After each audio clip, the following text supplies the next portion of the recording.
here in the swamp. On the LegacyRetirementGroup.com phone line, it's Congressman Mike Carey, Ohio's 15th District. Mike, you've got a full 8 hours of sleep. You're bright-eyed and bushy-tailed. You've got a shower, a shave, and well-balanced breakfast. How you doing this morning, sir? Well, I mean, this morning's a lot better. Last week was difficult. I think you and I didn't have a chance to talk last week, obviously, but we had 19 hours on the Ways and Means Committee, solid all the way through until early in the morning.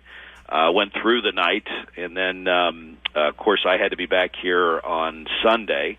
Didn't get out of here until Friday, and with flight delays, and so I talked to some of the people on the plane on Friday when we were stuck on the tarmac for 3 hours, and they listened to your show every day. To those that are listening, I told them I'd mention this, because we all then had to go to Dallas on Saturday, so I was able to be home for about 30 hours with Megan and the kids, and good. But then we had to be back here to vote on the budget on Sunday night at 10 o'clock. And so last night, Rules Committee went into their hearing starting at 1 o'clock in the morning. It's my understanding as of right now, I've been watching it since about 4:30 this morning. We still do not see a text from the manager's amendment. So we've gotten the bill passed through budget. The next step is to go to Rules. Then, once Rules votes, and there always will be, and in every bill there is with Rules, tweaking that you have to do within the bill to make sure that it meets all of the, because these are big pieces of legislation, and before something goes to the floor, it has to go through Rules to make sure that everything is finalized. Will likely be some changes. They're working on that. Bill text is still not out. I know our team has been, like me, have been watching this since early this morning.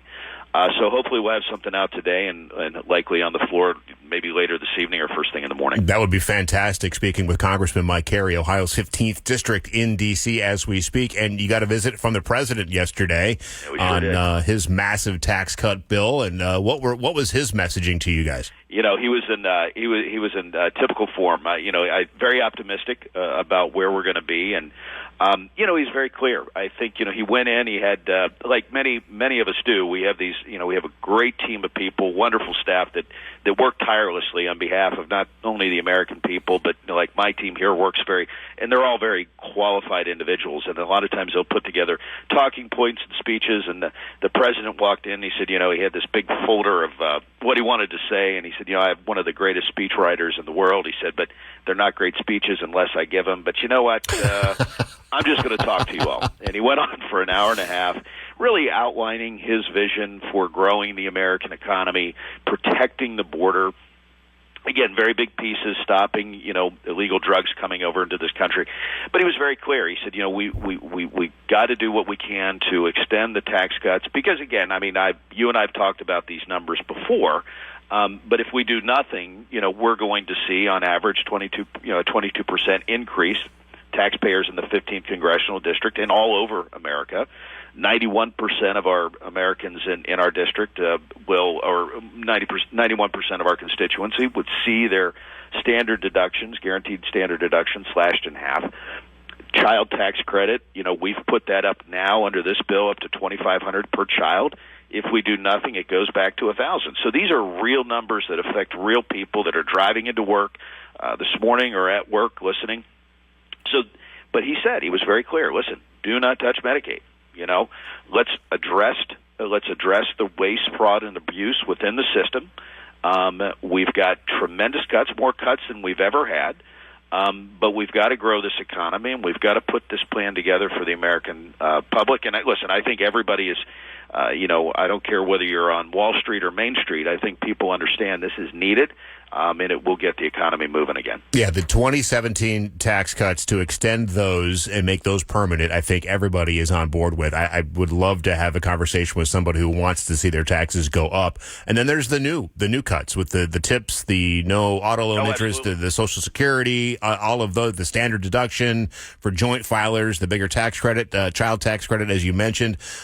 So that's not necessarily controversial. The Medicaid, the SALT deductions, I think those are the ones that are more of a sticking point for some folks. Well, there's no doubt about that. And I think if you look at what the SALT caucus, again, and this is what the president said. He said, listen, nobody knew what SALT was in many cases. I think if you look, where we are now, the standard deduction for a lot of people call it your home deduction, but it essentially takes in all state and local taxes. In Ohio, we've had great governors, we've had great state legislatures, and I think if you look at our cities and villages and towns across our state, listen, we've lived within our means in the state, and other states have not done that. New York, New Jersey, California, so they have a higher state and local taxes. And so one of the first things that the deduction when we set up the income tax over 100 years was the SALT deduction. And so when that was changed in 2017, again, eliminating the alternative minimum tax, but the people in those states felt that they were paying for the lion's share of the tax package of 2017.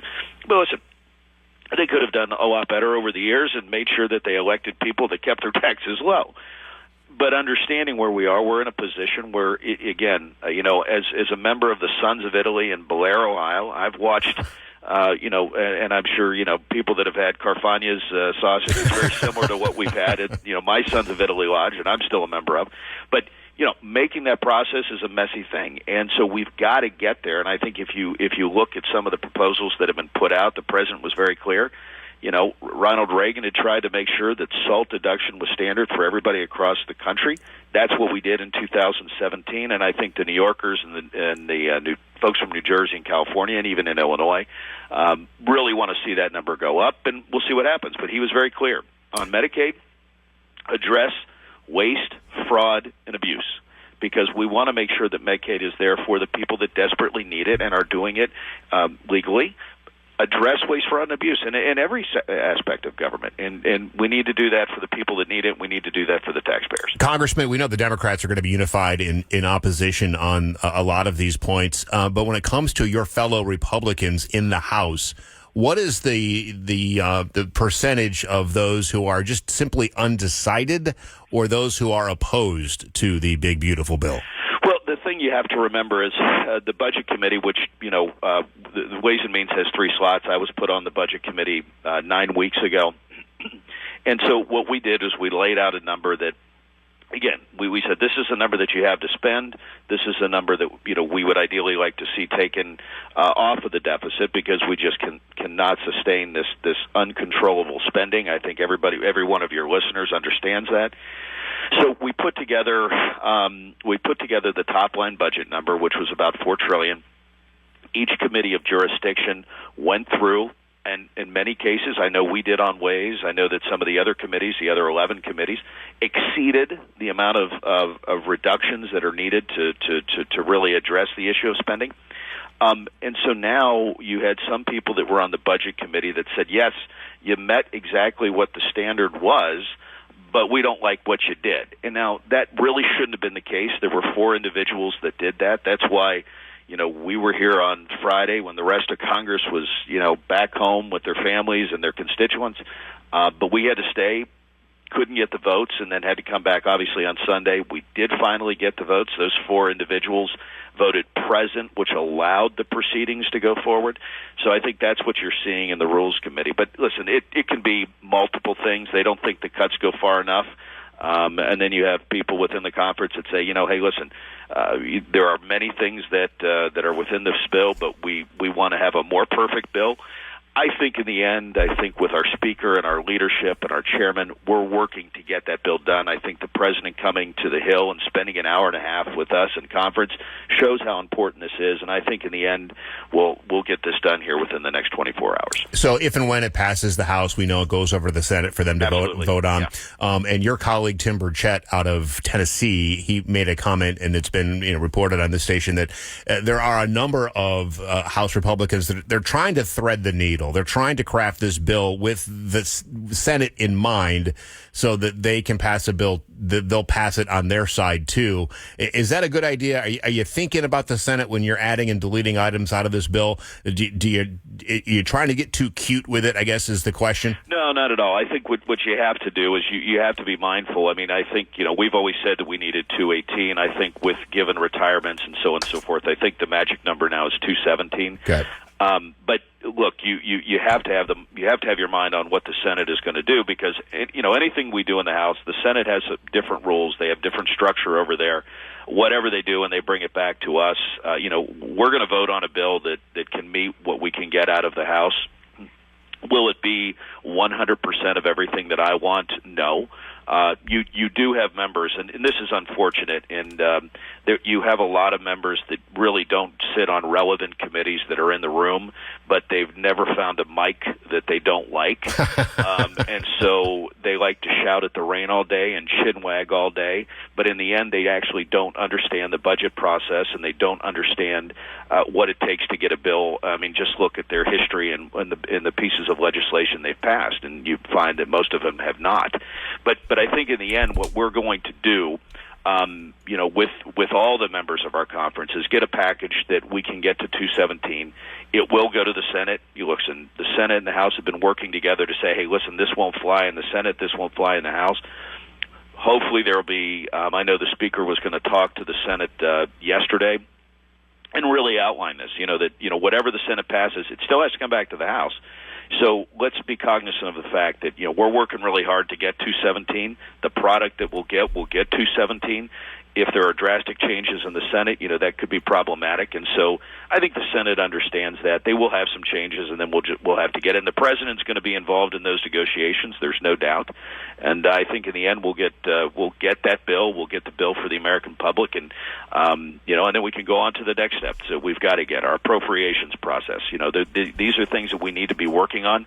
Obviously, love to have this done by the 1st of July through both houses and signed by the President. Congressman, great to talk to you as always. On behalf of everybody, listening, on behalf of everybody in the 15th, let's get this thing done and move forward. And we'll love to talk to you again soon once this thing gets through. Congressman Mike Carey, Ohio's 15th District. Thank you, sir. Thank you. Talk to you soon.